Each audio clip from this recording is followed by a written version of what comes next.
Глава 721. Возвращение в город парящих небес. Хотя Хань Ли не знал подробностей о кровавом дьявольском мече, он знал о побочных эффектах дьявольской ци. Он быстро убрал его, не желая, чтобы Наньгун Ван использовала такой опасный дьявольский артефакт. Другие магические сокровища старшей боевой сестры Наньгун Ван, такие как зеркало статического света, она не собиралась их забирать. Казалось, она хотела оставить ей хоть немного чести. Не говоря уже о том, что ее старшая боевая сестра прославилась благодаря зеркалу статического света, и если бы другие узнали об этом, проблемам не было конца. В этот момент Наньгун Ван сжала в руке талисман ограничения сердца. По вспышке красного света он выпустил нить угольно-черной ци, а затем растворился в воздухе. В приподнятом настроении от растворения ограничения Наньгун Ван сладко улыбнулась, ограничение удержания сердца успешно уничтожено. Но прежде чем мы уйдем, я должна оставить сообщение моей старшей боевой сестре. Хань Ли не возражал против этого. Затем Наньгун Ван достала белую нефритовую пластинку и грациозно приложила ее себе на лоб. Нефрит заискрился, когда Наньгун Ван начала записывать на нем свое сообщение с помощью духовного чутья. Спустя промежуток времени, за который можно было выпить чашку чая, она положила нефрит среди кучи предметов на полу. Затем она убрала все их в сумку для хранения ледяной женщины и повесила ее обратно ей на талию.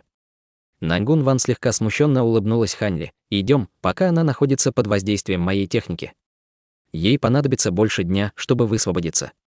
Когда Хань Ли увидел нежное выражение на лице Наньгун Ван, его сердце дрогнуло. Он осторожно притянул ее к себе, и они вылетели из зала полоской яркого света.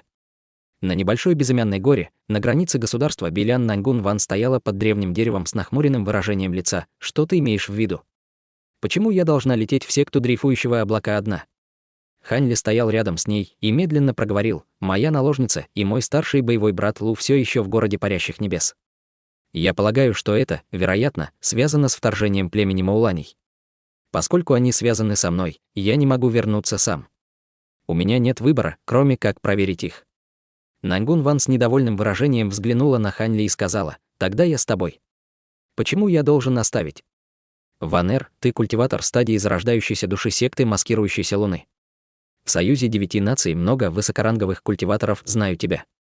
Хотя я уже обучил тебя технике замены внешности, культиваторы с более высоким уровнем культивации, чем у тебя, смогут узнать тебя сквозь твою маскировку. Будет лучше, если ты сначала вернешься в секту дрейфующего облака». Наньгун Ван нахмурилась и с беспокойством проговорила: «Но ты уже оскорбил мою секту маскирующейся луны и секту блуждающего разума. Я чувствую себя неловко из-за того, что ты направляешься в город парящих небес». Хань Ли усмехнулся и сказал: «Не волнуйся. Они еще не знают, на что я способен. Возможно, есть много людей с большим уровнем культивации, чем у меня, но мало кто может поймать и убить меня. Более того, я старейшина секты дрейфующего облака. Обложенные бременем вторжения Мауланей на союз 9 наций, они не посмеют вмешаться. Кроме того, я считаю, что твоя боевая сестра сама последует за нами, как только обнаружит твое исчезновение. В противном случае ее отношения с Вэйвуем ухудшатся. Нам ни о чем беспокоиться. Раз ты настаиваешь, я не буду тебя останавливать, но будь осторожен. Чтобы быть более уверенной в твоей безопасности, я дам тебе это магическое сокровище». Увидев, что Хань Ли уже все решил, она не стала больше его отговаривать и похлопала по своей сумке для хранения. Затем она спокойно передала ему расшитый шарф. Хань Ли почувствовал странную духовную ци шарфа и с любопытством спросил, что это. Наньгун Ван тепло объяснила: «Это безымянное древнее сокровище, которое я случайно нашла во время путешествия. Его удобно использовать, поскольку им можно управлять с помощью мыслей. В твоем путешествии тебя может ждать опасность, и я буду меньше беспокоиться, если ты возьмешь». Хань Ли замолчал и взглянул на Наньгун Ван. Она невольно покраснела от его взгляда. Затем он взял шарф и осторожно убрал его. Наньгун Ван слегка улыбнулась при виде этого. Внезапно она, казалось, что-то вспомнила и достала сверкающий красный нефритовый кулон. «Это огнеупорный кулон, это талисман, который я всегда с собой ношу. Хотя мне не нравится, что у меня есть связи с внешними делами, было время, когда я взяла нескольких учеников ради общего интереса. Хотя они признали меня своим мастером, они не были моими учениками секты маскирующейся луны. Есть пара из них, кто сейчас открыл магазин в городе парящих небес. Если вдруг тебе понадобится какая-то помощь, ты можешь показать им этот талисман, и они последуют любым твоим указаниям». Затем она сказала имена 2 учеников. Хань Ли почувствовал теплоту и заботу и постарался запомнить их имена. Давно он не чувствовал заботу о себе от другого человека. Месяц спустя Хань Ли оказался в пустыне за пределами города парящих небес. Он молча смотрел на огромный город издалека. После того, как он и Наньгун Ван неохотно расстались, он направился прямо в государство Юэ. По пути он услышал от нескольких культиваторов, что война уже началась на границах государства Фэн-Юань и Юэ. Результат – основные силы Союза 9 наций понесли огромные потери 3 раза подряд. У них не было выбора, кроме как полагаться на великие заклинания, чтобы защитить их жизненно важные стратегические места. Союз 9 наций явно проигрывал. Когда Хань Ли услышал это, он нахмурился, но было жаль, что никто не знал о конкретных деталях, не говоря уже о причинах таких огромных поражений. Он мог только продолжать свой путь. После того, как он вернулся в государство Юэ, ему удалось получить более подробные новости. Воины-заклинатели Маулани, казалось, нашли несколько огромных диких зверей. Союз 9 наций был не готов к этому, поэтому они неоднократно понесли крупные потери. Эта информация сильно потрясла Хань Ли.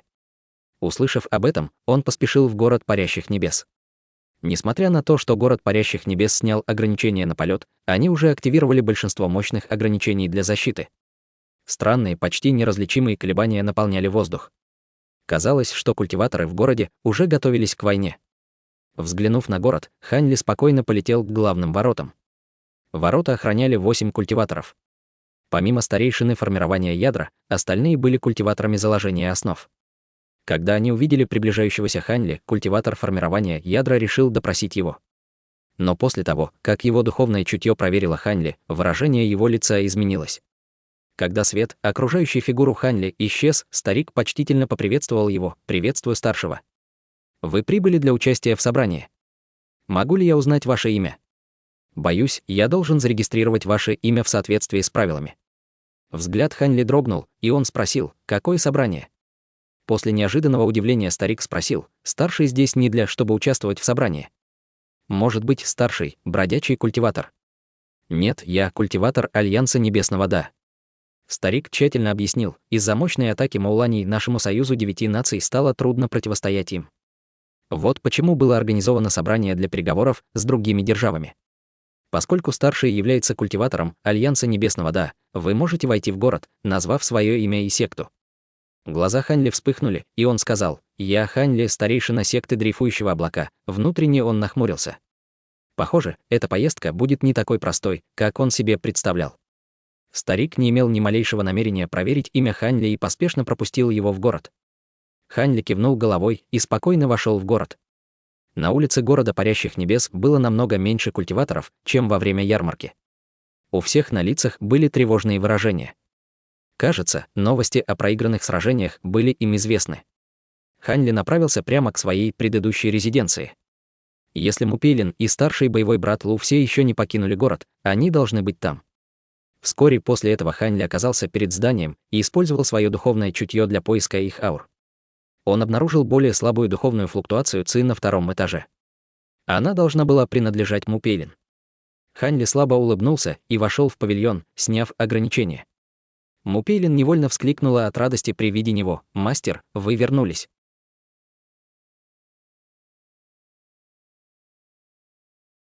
Глава 722. Небесная секта. Хань Ли вздохнул и беспомощно сказал: «Почему ты и старший боевой брат Лу не ушли, как мы договорились? Возможно, я бы не вернулся». Затем он взглянул на Мупейлин и улыбнулся: «Но я не думал, что ты на самом деле прорвешься так быстро. Поздравляю с вступлением в среднюю стадию заложения основ. Я случайно пробилась полмесяца назад благодаря лекарственным таблеткам, которые вы мне дали, мастер». В противном случае все было бы иначе. Мупейлин говорила с большим волнением в глазах и выглядела еще более красивой. Хань Ли почувствовал, как его мозг дрогнул, но он тут же успокоился, погладив нос. Затем Хань Ли спросил: «Твое длительное пребывание со старшим боевым братом Лу в городе парящих небес связано с воинами заклинаний?» Мупейлин прикусила губу и сказала: «Мастер, вы правильно догадались. Старший Лу и я планировали вернуться после окончания ярмарки, но кто мог подумать, что новости о вторжении воинов заклинаний распространятся до ее завершения?» Как культиватор зарождающейся души Альянса Небесного Да, у него не оставалось иного выбора, кроме как остаться и обсудить план с другими силами. В результате я тоже осталась. Тогда я не могу винить тебя. Однако, где сейчас старший боевой брат Лу? Со странным выражением на лице спросил Хань Ли. Мупелин внезапно замолчала, и прежде чем она успела что-либо сказать, снаружи резиденции раздался голос юноши: «Госпожа Му здесь». «Я Байшу Цзюнь. Мне нужно с вами поговорить кое о чем». Хань Ли высвободил свое духовное чутье и увидел снаружи юношу на ранней стадии формирования ядра, который выглядел как ученый. Хань Ли решительно спросил: «Кто это?» «Кажется, ты нашла себе друга». В тот момент, когда Мупелин услышал голос мужчины, он мгновенно побледнела. Она поспешила объясниться: «Мастер, пожалуйста, не поймите неправильно. Этот человек является учеником старейшины небесной секты. Мы случайно встретились несколько дней назад, и с тех пор он неустанно меня беспокоит. Я уже сказал, что я ваша наложница, но он не успокоился.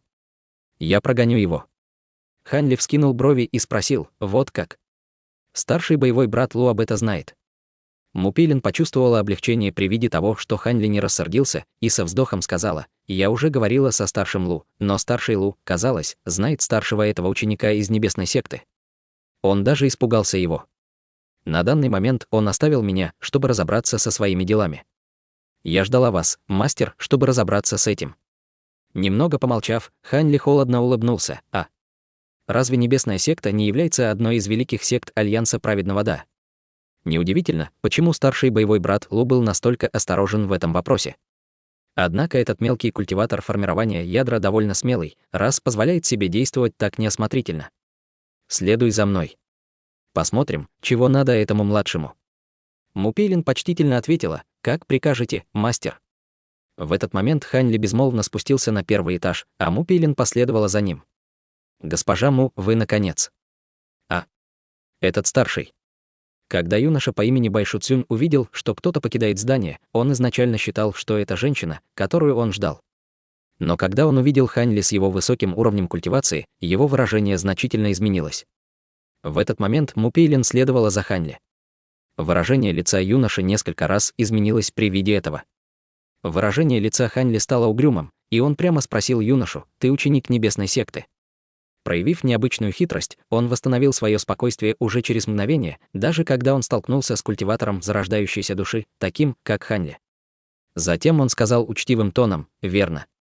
Я ученик старейшины Лу небесной секты. Может быть, вы старший Хань. Говори, зачем ты приходишь сюда и беспокоишь мою наложницу?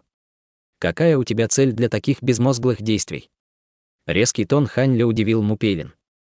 Байшу Цюнь улыбнулся и красноречиво сказал: «Старший очень проницателен. По правде говоря, мой господин хочет встретиться с вами, но поскольку новостей о старшем Хане давно не было, мне пришлось сделать это. Однако, я правда влюбился в госпожу Му. Если бы старший позволил мне, я бы отблагодарил вас соответствующе». «Отблагодарил? Какая польза мне от твоей благодарности?» «Размечтался. Я не раздаю своих наложниц другим. Я также не имею никакого отношения к твоей небесной секте, зачем я тебе?» Хань Ли прищурился и взглянул в пустое пространство. Внезапно он загадочно улыбнулся и выпустил удивительное духовное давление со своего тела. Байшу Цюнь отшатнулся на несколько шагов с встревоженным выражением на лице. Поддавшись давлению, его ноги подкосились, и она упал на колени.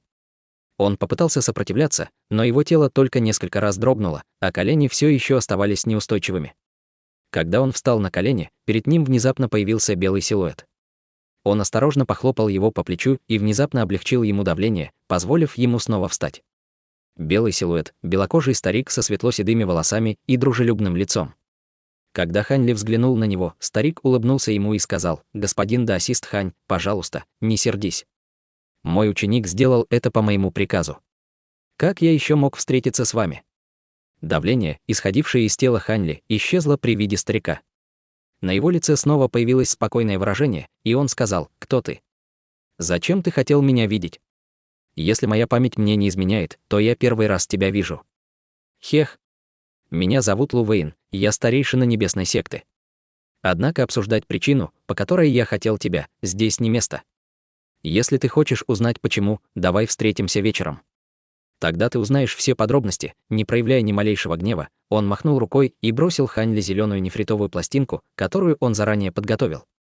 Хань Ли безмолвно махнул рукой и поймал нефрит лазурной вспышкой. Погрузив свое духовное чутье в нефритовую пластинку, он нашел детали места и подумал спросить об этом, но когда он поднял голову, старик уже отдал ему честь и увел Байшу Цюня. Хань Ли нахмурился. Он действовал довольно загадочно, но они, похоже, неправильно считали, что Хань Ли все это время прятался в городе парящих небес. Хань Ли потер подбородок и почувствовал, что что-то здесь не так. Он решил оставить это на потом и вернулся в резиденцию вместе с Мупелин.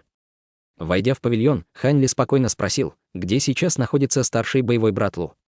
Хань Ли словно отбросил последнее дело на задний план.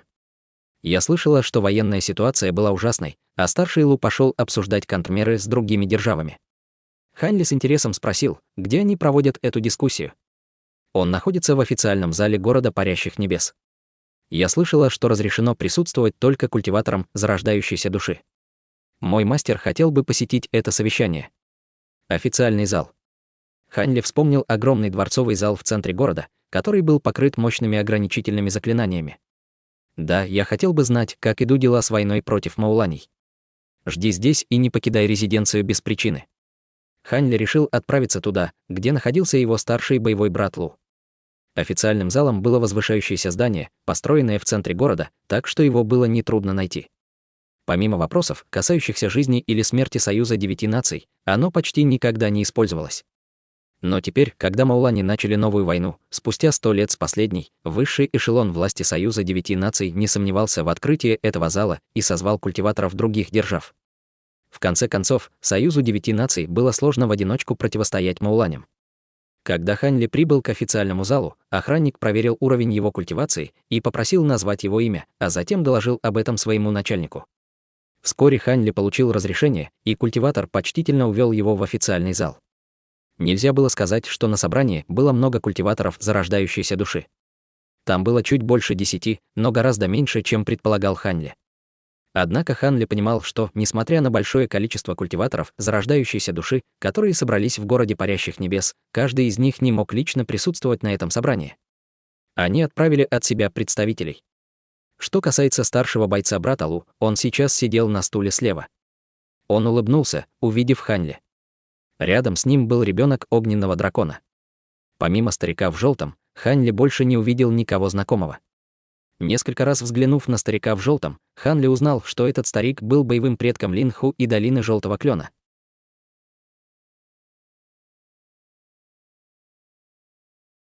Глава 723. Обсуждение. Когда боевой предок Линху заметил Хань Ли, его лицо ничуть не изменилось. Неизвестно, скрывал ли он свои эмоции или просто не узнал своего бывшего ученика стадии заложения основ. Хань Ли переместил взгляд на остальных в зале. В центре зала стоял старик с пурпурным лицом и красивая женщина в дворцовой одежде. Когда Хань Ли проверил их своим духовным чутьем, его сердце дрогнуло. Оба они были культиваторами средней стадии зарождающейся души, главными представителями Союза 9 наций. Пока Хань Ли осматривал других культиваторов в зале, они осматривали его тоже. Большинство из них были удивлены внешним видом Хань Ли. Редко какие культиваторы-мужчины культивировали техники для сохранения молодости. Старейшина секты дрейфующего облака позвала Хань Ли с улыбкой на лице. «Младший боевой брат Хань, ты, наконец, прибыл. Присаживайся». Мы беседовали с мастером секты о вторжении мауланей. Ребенок огненного дракона улыбнулся и любезно кивнул головой. Хань Ли последовал их примеру и отдал честь другим культиваторам в зале, а затем сел рядом со старшим боевым братом Лу. Культиватор с фиолетовым лицом сел рядом с Хань Ли и улыбнулся. «Итак, ты старейшина секты дрейфующего облака, господин Даосист Хань. Я старейшина секты просветленного листа, Упен. Мы только что узнали от брата Лу, что ты вошел в стадию зарождающейся души всего за 200 лет культивации. Ты действительно молодой гений небесного южного региона. Возможно, ты добьешься успеха на пути великого Да».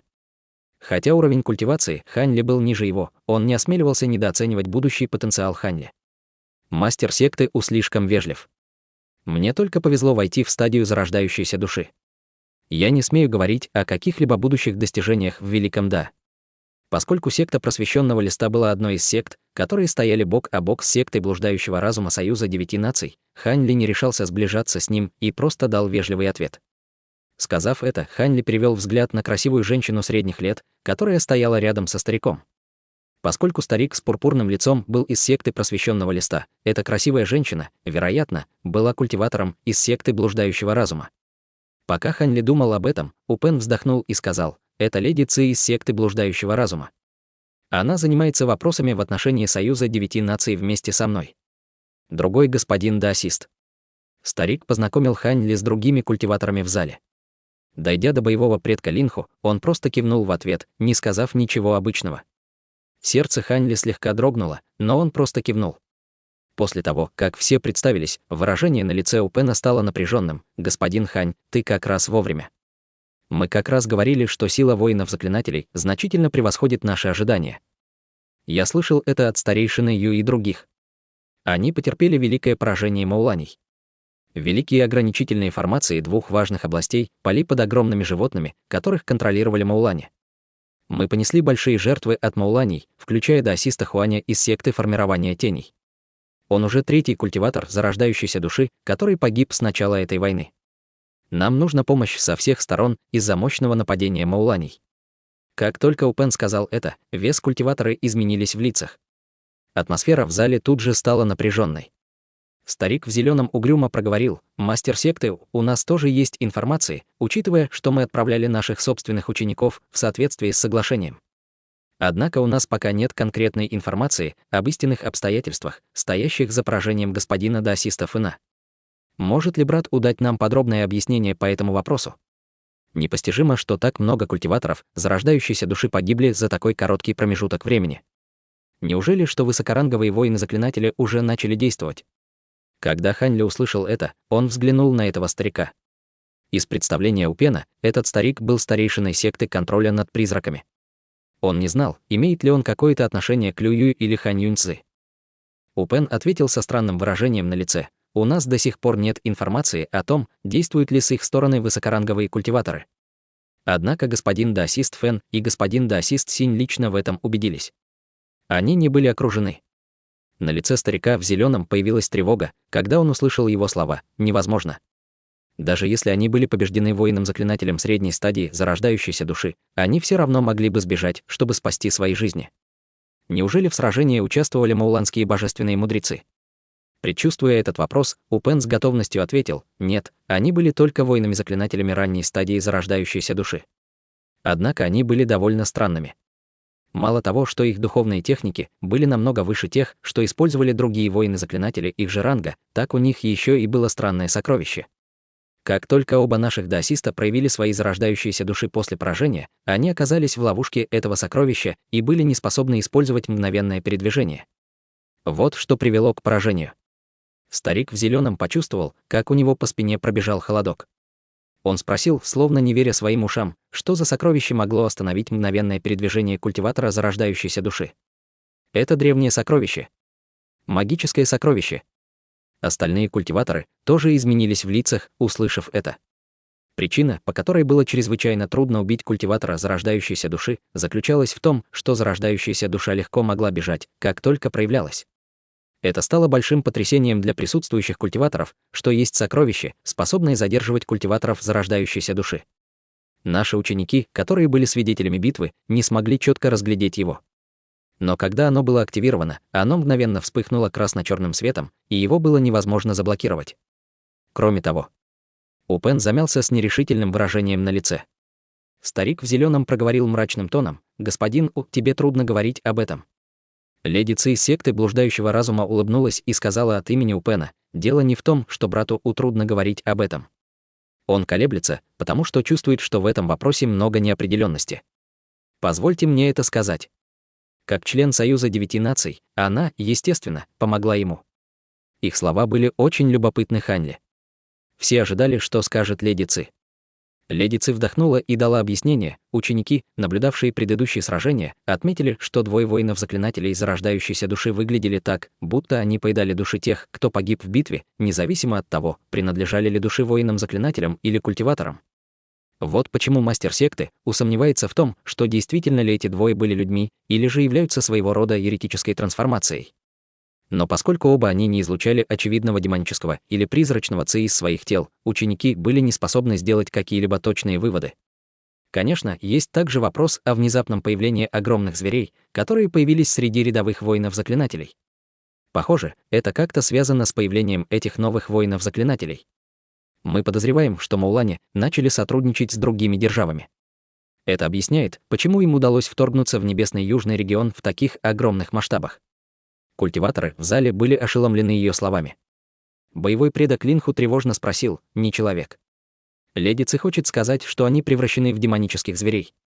Упен торжественно сказал: «Должно быть так. Даже если они не являются демоническими зверьми, они могут быть еретическими культиваторами, которые культивируют призрачное или демоническое да. В этом случае нам будет еще труднее, чем с трансформированными демоническими зверьми». Хань Ли не выдержал и спросил: «Мастер секты, откуда эта информация?» Упен удивленно моргнул и с любопытством закрутил свою длинную бороду. Эта информация взята из отчета о последнем бою. Почему вдруг господин даосист Хань спрашивает об этом? Хань Ли подпер подбородок рукой и задумчиво ответил: «Ничего. Я просто почувствовал, что независимо от того, являются ли эти незнакомые воины-заклинатели людьми или демонами, они не боятся раскрывать им свою личность, учитывая, что они так смело действовать в начале этой войны. Похоже, маулани не собираются драться на износ, как это было раньше. Скорее всего, они будут использовать мощные удары, добиваясь решительных битв с нашими главными силами. Может быть, произошли большие перемены в долине мауланей». Упен и леди Ци удивленно переглянулись между собой, услышав анализ Хань Ли. Другие культиваторы также стали угрюмыми. Вполне естественно, что они подхватили то, что означал Хань Ли. Раньше нашествия мауланей всегда были битвами на износ. Каждая война длилась многие годы. Всякий раз, когда это происходило, обе стороны конфликта всегда избегали прямых конфронтаций и использования главных сил, поскольку это могло привести лишь к теоретической победе в лучшем случае, когда большинство сил в обеих сторонах были уничтожены. Ни Небесный Южный регион, ни воины-заклинатели мауланей не желали столь сильных потерь своих сил. Все еще более усугубляло то, что маулани состояли из множества племен, в то время как Небесный Южный регион состоял из великих союзов различных сект, ни одна из сторон не могла работать полностью как одна. Но теперь маулани действовали с подавляющей силой, изменив свою предыдущую стратегию. Если прибавить двух мауланских божественных мудрецов и этих странных воинов-заклинателей, изменения были видны еще четче. Спустя некоторое время Упен горько улыбнулся и произнес с серьезным тоном: «Слова брата Ханя разумны. Кажется, что что-то не так с мауланями в этот раз. Мы не можем быть беззаботными. Секты Небесного Южного региона должны сформировать вторую армию, чтобы помочь Союзу 9 наций противостоять им. Иначе маулани прорвутся и разрушат нас. Надеюсь, вы, господа, быстро вернетесь и объясните этот вопрос своим сектам. Союз 9 наций не сможет больше продержаться в одиночку».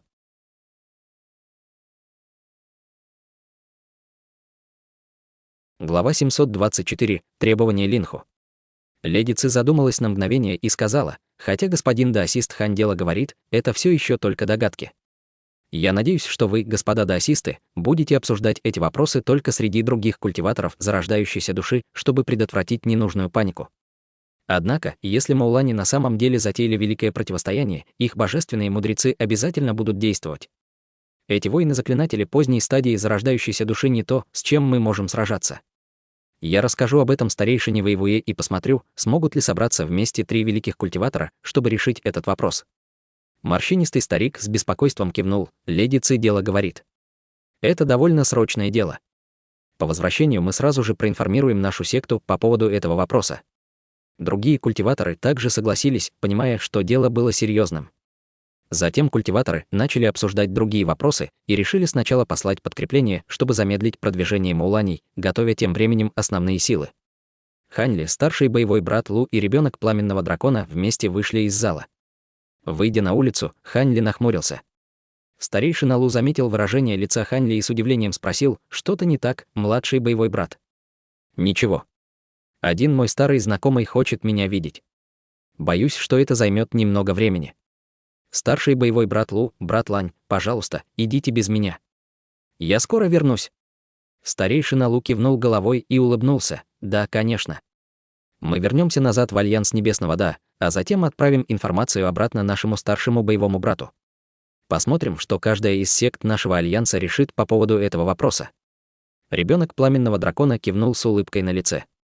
Хань Ли попрощался и покинул их. Старейшина Лу встал у входа в зал и взглянул в том направлении, куда ушел Хань Ли. «Тебя что-то беспокоит, брат Лу?» С таинственной улыбкой на лице спросил ребенок огненного дракона. Хотя старейшина Лу был взволнован, внешне он старался выглядеть спокойным. «О чем ты? Что может меня беспокоить?»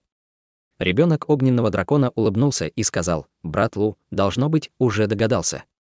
Господин даосист Хань родом из долины Желтого Клена, а жизнь старого эксцентрика Линху близится к концу, как и у твоего старшего боевого брата. Поскольку эксцентрик Линху — единственный культиватор зарождающейся души в долине Желтого Клена, возможно, он уже горит от беспокойства. Хотя это может не иметь значения для маленькой секты, для секты размером с долину Желтого Клена отсутствие защиты культиватора зарождающейся души может привести к уничтожению секты. Было бы странно, если бы этот старый эксцентрик не послал Ханьли передачу голоса. Брат Лу ответил не сразу. Вместо этого он задумался и спросил, откуда брат Лань знает о происхождении младшего боевого брата Ханя. Не помню, чтобы я говорил об этом. Ребенок огненного дракона не стал ходить вокруг да около, брату Лу не нужно было говорить об этом. Поскольку твоя секта внезапно приобрела молодого новоиспеченного старейшину, наша секта Древнего Меча, естественно, почувствовала необходимость исследовать это. Старейшине Лу нечего было сказать в ответ. Но через мгновение он покачал головой и сказал, младший боевой брат Хань просто сказал, что хочет увидеться со старым знакомым. Если бы он изначально собирался вернуться в долину Желтого Клена, он бы уже сделал это, а не стал дожидаться этого момента. Ребенок огненного дракона покачал головой. Возможно, но этот эксцентрик Линху — хитрая старая лиса. Поскольку он пригласил Ханьли, он должен знать способ, как убедить его. Старейшина Лу помолчал. В конце концов, на лице появилось тревожное выражение, и он вздохнул. «Давай оставим все как есть. Если младший боевой брат Хань действительно хочет вернуться в долину Желтого Клена, как я или мой старший боевой брат сможем остановить его?» Ханьли стоял на маленькой удаленной улице и пристально оглядывался по сторонам. Затем он увидел двухэтажный павильон. Он был всего около 20 метров в ширину, с маленьким знаменем у входа, на котором написано «Чай». Там стояли два культиватора стадии заложения основ. Ханьли улыбнулся и направился к ним. Когда они увидели Ханьли, они почтительно поприветствовали его: «Приветствую старшего Ханя. Боевой предок ждет вас». Ханьли кивнул головой и безмолвно вошел. Внутри здания было так тихо, будто там никого не было. Ханьли немного колебался, а затем поднялся на второй этаж. Затем он нашел того, кто, казалось, ждал его. Это был старик с желтым лицом в желтой одежде, боевой предок Линху, которого он только что видел в зале. В настоящее время он сидел на октагональном столе в центре комнаты и потягивал чай из кружки. Взгляд Ханьли вспыхнул, и он без колебаний двинулся вперед. Он молча сел рядом с предком Линху, заметив, что ему уже приготовлена чашка для чая. Предок Линху ничего не сказал. Он просто махнул рукой, заставив чайник на столе налить чаю в кружку Ханьли.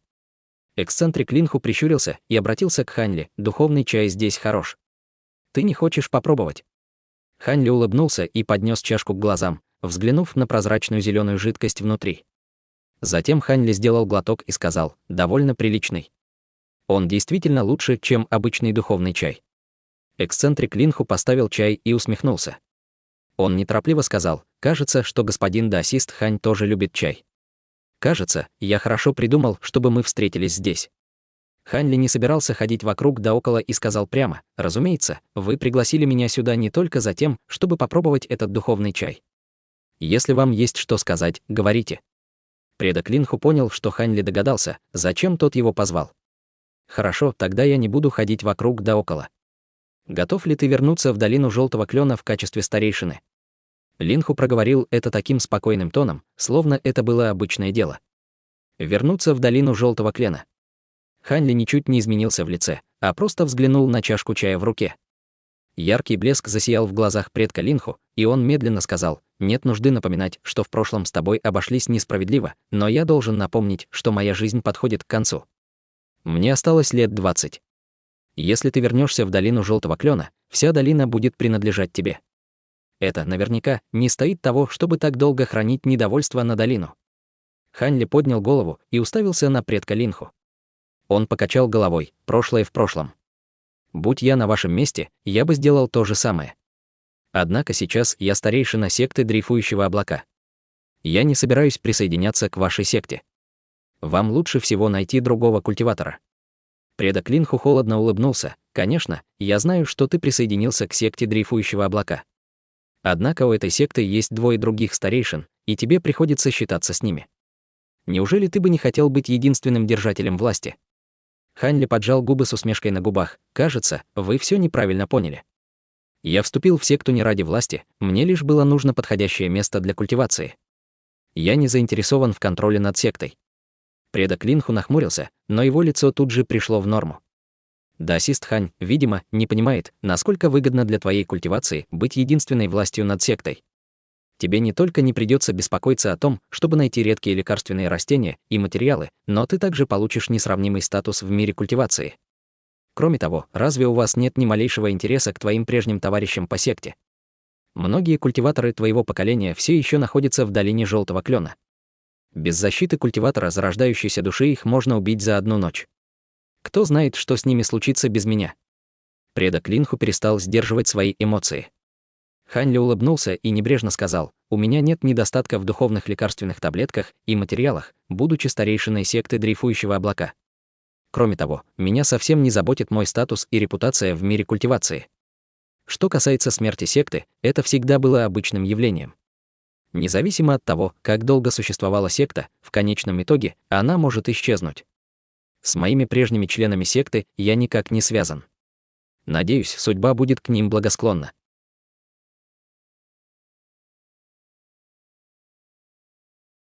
Глава 725. Нефритовый талисман. Когда предок Линху услышал ответ Хань Ли, он нахмурился и не говорил какое-то время. Вместо этого он медленно поднял чашку чая и сделал глоток. Затем он сказал: «Господин Хань, очевидно, что мы с тобой совсем не похожи. Я провел более 1000 лет, присматривая за долиной Желтого Клена, и я очень привязался к ней. Я не желаю, чтобы его наследие было уничтожено после моей смерти. Похоже, тебя совсем не интересует слава или прибыль. Однако, если ты пожелаешь преуспеть в позиции великого старейшины долины Желтого Клена, я готов представить тебе все свое богатство, сокровища, которые я собрал на протяжении многих лет. Они будут очень полезны для твоего будущего продвижения». Хань Ли был потрясен таким предложением и тут же спросил: «Вы хотите оставить свое наследство мне? Если я правильно помню, у вас должны быть личные ученики». Предок Линху холодно улыбнулся. «Среди моих учеников самый высокий уровень культивации только на средней стадии формирования ядра. Если я оставлю свое наследство им, это принесет одни только бедствия. Даже если ты не согласишься, я не оставлю большинство своих сокровищ в секте». Хань Ли потер подбородок и задумался. Честно говоря, Хань Ли почувствовал некоторое искушение перед словами предка Линху. Однако, он прекрасно понимал, что, если он согласится на должность старейшины долины Желтого Клена, он столкнется с множеством проблем с 6 сектами государства Юэ и Союза 9 наций. Решение этих проблем заняло бы большую часть его времени. Кроме того, в качестве единственного старейшины долины Желтого Клена у него не стало бы больше полномочий, а наоборот, ему бы пришлось жертвовать свободами, которые он имел в секте дрейфующего облака. Что еще более важно, у него могли возникнуть серьезные проблемы с сектой маскирующейся луны. Немного подумав, Хань Ли покачал головой. «Большое спасибо за ваше любезное предложение. Однако я считаю, что нам больше ни о чем говорить». Предка Линху не рассердился, услышав это. Скорее, на его лице появилась беспомощность. Предок Линху вздохнул и сказал: «Поскольку ты отказался от всех моих условий, это значит, что господин даосист Хань не хочет состоять в 6 сектах государства Юэ. В этом случае у меня есть другое предложение».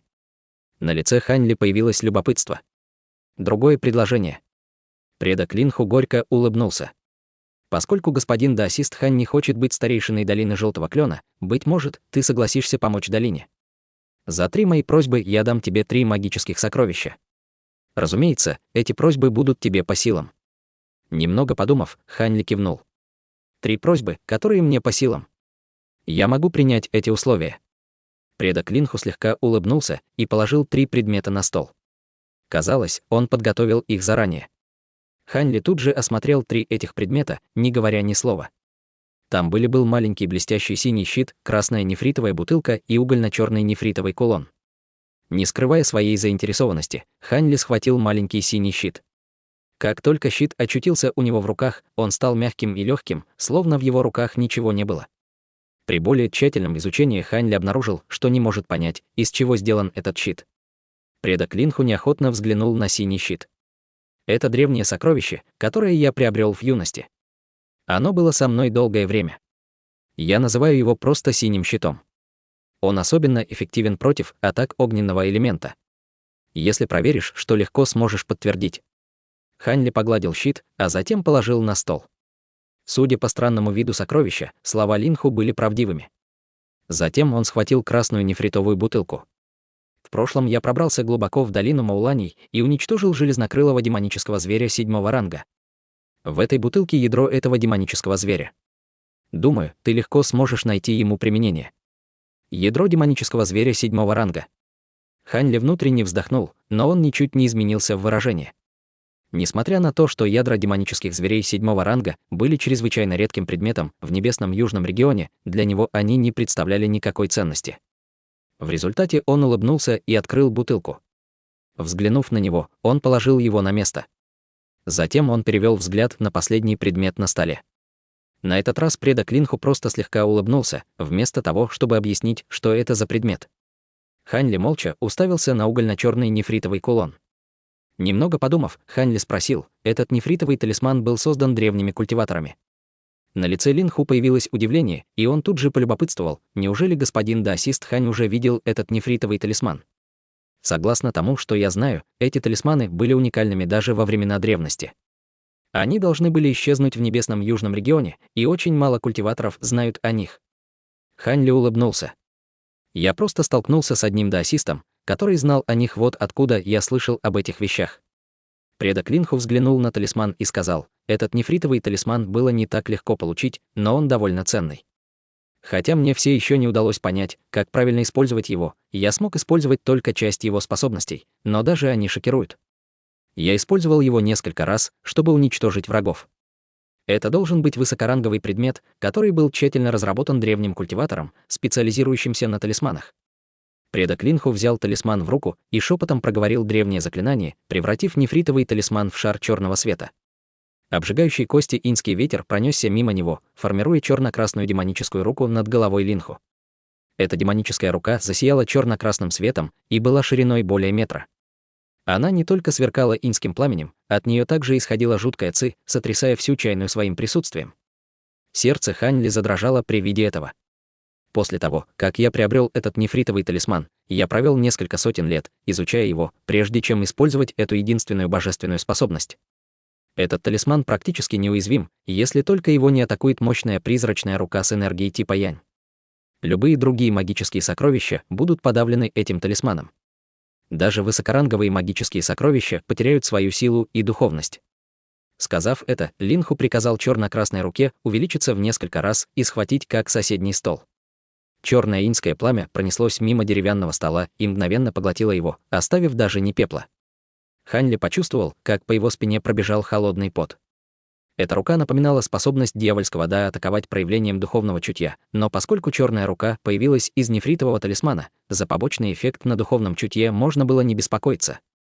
Кроме того, очевидно, что странный инский огонь был другой божественной способностью. Этот нефритовый талисман, несомненно, обладает другими божественными способностями. К сожалению, у меня мало времени, и у меня нет больше возможности раскрыть тебе другие его секреты. Между тем, у тебя наоборот достаточно времени, чтобы исследовать его и разблокировать остальные божественные способности. Однако большая часть его энергии уже использована.